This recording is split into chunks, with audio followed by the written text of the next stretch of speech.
Thank you so very much. I come before you tonight as a proud American and as a son of Georgia. My roots are planted deeply in Georgia soil. A child who grew up in the Caton Homes housing projects of Savannah, Georgia. Number 11 out of 12 children.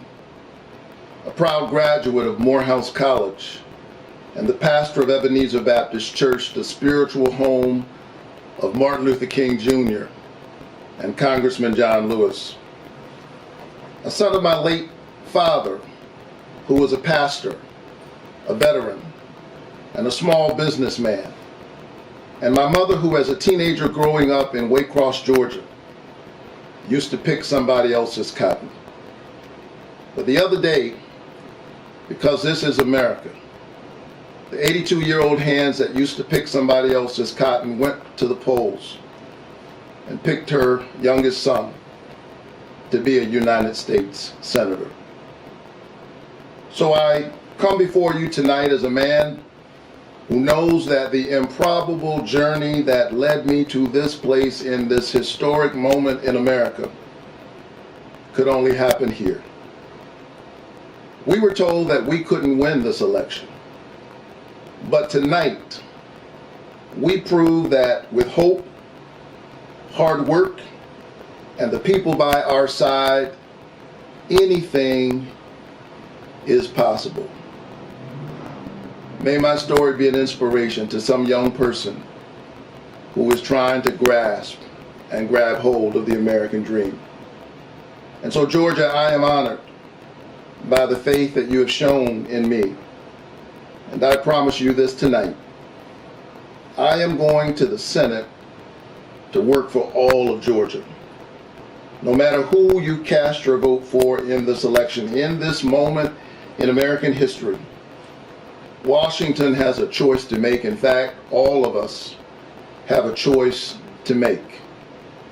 Will we continue to divide, distract, and dishonor one another? Or will we love our neighbors as we love ourselves?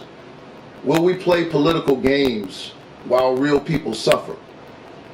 Or will we win righteous fights together, standing shoulder to shoulder, for the good of Georgia, for the good of our country? Will we seek to destroy one another as enemies, or heed the call towards the common good, building together what Dr. King called the beloved community? Here's what I know. I know that we can beat this pandemic with science and good old-fashioned common sense. I know we can rebuild a fairer economy by respecting the dignity of work and the workers who do it.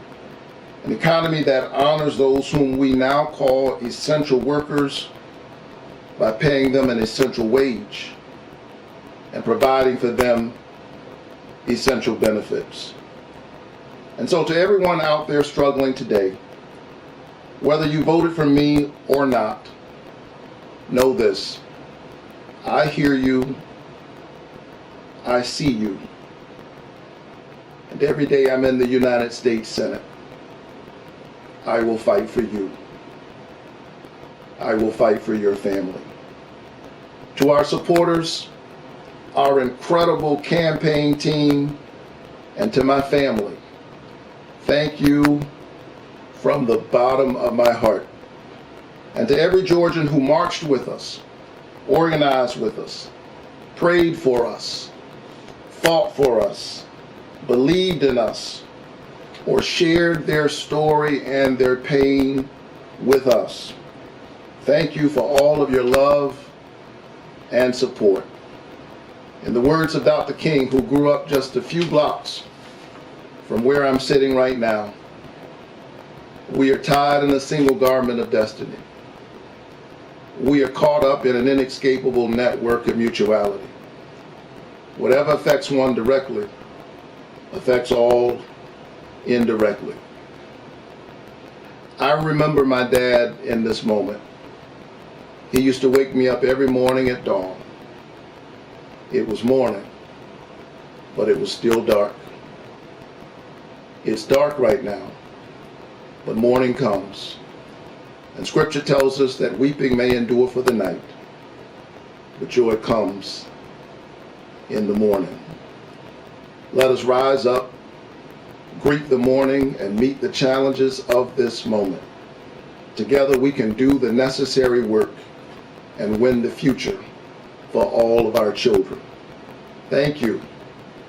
God bless you, Georgia, and God bless these United States of America.